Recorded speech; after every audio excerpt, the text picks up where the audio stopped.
by moving your body and take maybe 20 minutes out of your work day into being in the moment and moving mindfully. Using that time, take a walking meeting, take a standing desk.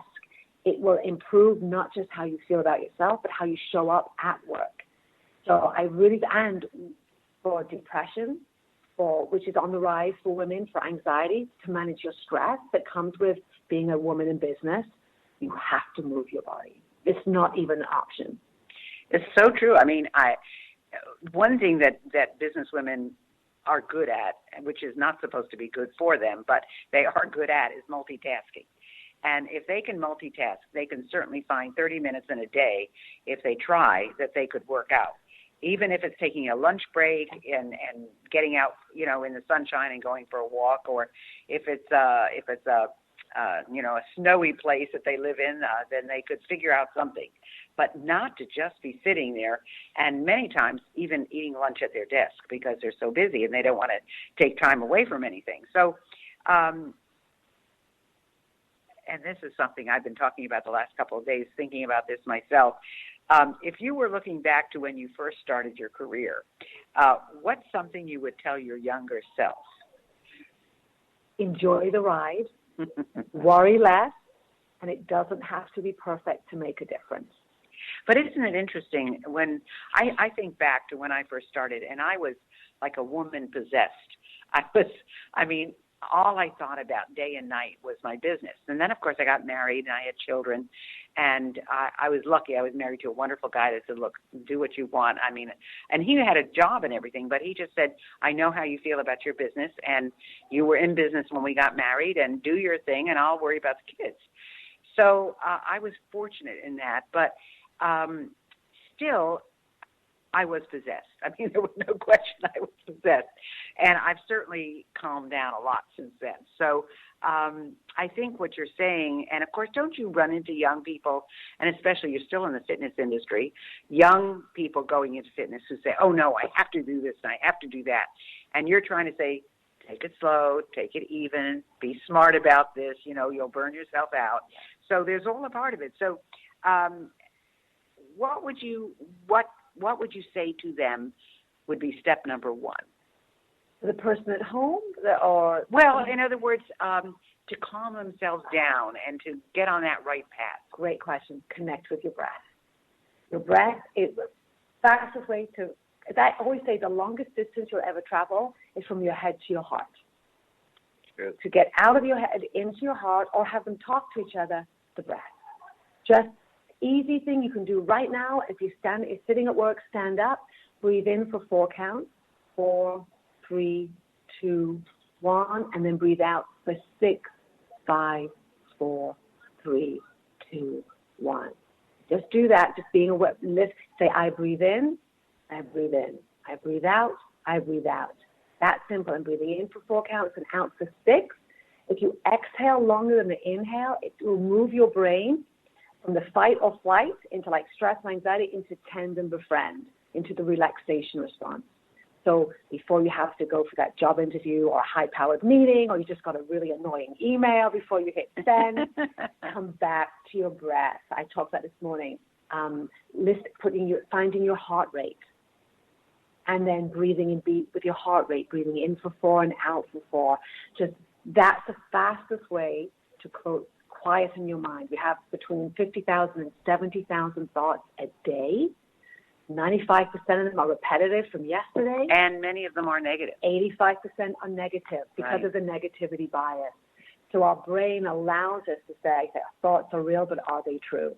You connect to your breath. It allows you to separate yourself from the thoughts, separate yourself from the judgment of the thoughts, coming back to your breath. And then I use a little mantra that says, be here now. Be here now. And be in the present. That's exactly what you're saying. Wherever you are, be all there. Wow. So I guess what I would ask you, first of all, let's find out how people can get in touch with you. Best way is my website is my name, PetraKolber, PetraKolber.com. And then on Facebook, Twitter, and Instagram, it's just PetraKolber. Oh, fantastic. That's great. And you really should, Petra is a bundle of energy. You can't see her, but she's a bundle of energy. She's adorable. I don't know what your age is, but you look like a kid. You're just as cute as a button. So, but would they go there to find more about your programs? What are some of your programs? Yes, my programs are Moving to Happiness and the Perfection Detox. The Perfection Detox is going to be a book and a workshop, and I'm doing some online programs coming next year. We're actually going to be launching in January. I'm not quite sure of the name of it. I think it's called a Happier New Year or Happier New You. It'll be a 4 to 8 week program that they can go with me through. And it really, my goal is this will be the last resolution you will ever make. It's a New Year revolution where we reframe your mindset for women in business. And it really is like mental and strength training and flexibility training for your mind and your life. And it's all the work from positive psychology with movement combined to really set you up for the best year of your life without having to make one resolution. Wow, that's super. That's super. And so are you still teaching? And what classes are you teaching now? I am. I don't teach on a regular basis in New York City. I am busy writing a book and doing a lot more keynote speaking. But I'm actually going to start teaching again in September because I realized I miss the community. And so everything I'm talking about, I'm in my own apartment, which I love in New York. I have great friends. I do a lot of relationship building. But I'm on my own a lot. If some of your female audience is entrepreneurs and you work on your own, solopreneurs, I'm in my head a lot. And even I need a break from myself sometimes. So I'm actually going to bring in a class twice a week where it's really functional training for I sit now. I know what it feels like to be in a body that's not active. And it's a very interesting mindset because for many years I was teaching 10 classes a week and going, I don't get why you can't work out. Why does that feel hard for you?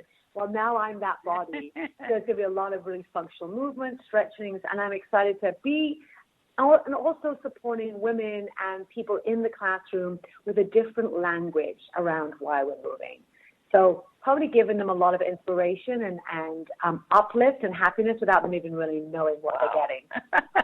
So what is your definition of functional training? That's what we hear a lot here in the last couple of days, functional training. We've talked about it in the industry for a long time. Functional training is, whatever you're doing in the gym is going to carry over into your real life. So you wouldn't just do a squat on its own. You do a squat with your legs, and at the same time as you stand up from the squat, in the gym you'd be probably training a bicep curl into like a shoulder movement because at home you'd be maybe squatting down to pick up your kid and then lift it up. And that's functional training. And I encourage people to then take it a step further. But to be fully functional, we have to involve our mindset because you can have a really strong body, but if your mind is not resilient, if your mind is not strong, if your mind is wavering, you can have I would say, you don't need a rock-hard body to have a rock-hard life, but you do need a strong and resilient mindset. Well, we've got about 2 minutes left. So what are a few words that you would like to leave to our listeners in terms of living a healthy life? I would say at first, right now, wherever you are, can you just say, I am enough? Start with, I am enough. And maybe you could do some steps to become healthier if that's what you need. Maybe you do need to tackle your cardio or your weight to be healthier, to be around, to be that woman rocking the world of your dreams and see your daughter get married. It's not about the weight loss. You have to move your body for health. And can you move your body because you love yourself, not to move to try and like yourself? Reframing the why behind everything that you do, and recognize that when you move your body and you fill your body with healthy food, fill your mind with healthy thoughts. Because how you think about yourself is how your body will respond. And one of my favorite quotes is, watch your thoughts because they become words. Watch your words because they become your habits. Watch your habits because they build your character. Watch your character because that creates your destiny. Everything begins with a thought. So when you wake up, I'd love your first thought to be, I'm enough. And then 2 action steps you can take to improve your sense of well-being and joy immediately. And it's got nothing to do with moving your body. It's about moving your mindset first. Before you get out of bed, think of 3 things you're looking forward to that day. It does not have to be magnificent. It could be your cup of coffee. It could be a lunch meeting. It could be a glass of wine with a girlfriend later. It could be that flower bed that you've just planted. It could be the sunrise. Think about 3 things you're looking forward to that day. It's going to enable your brain to start looking for the good. Whatever you set out for that day, you're going to spiral up good. And then as you know, at the end of the day, think of 3 things you're grateful for and mix them up. Don't go, I'm grateful for the sunset, my coffee, and my friends. The next day, sunset, coffee, friends. Become a benefit seeker, a gratitude seeker. And that's why before you go to hit your head on the pillow, it's like a little intermission of however stressful your day has been, there's always something to be grateful for. And that you are enough and you're doing a great job and you're not alone in thinking that you're the only one that doesn't have it all together. I guarantee you, none of us have it all together. We're just doing the best that we can. And if we can reach out and help the women around us rise and let us all know that we're all struggling in the intervals, in the dips of life, and also that we can celebrate the joys. I say, as females, let's share each other's burdens and celebrate each other's success. Well, you heard it here. Remember, go to Petra, Petra Kolber, KOLBER.com, and enjoy Petra, because I certainly have. Thank you so much. You're so welcome. Thank you for this honor.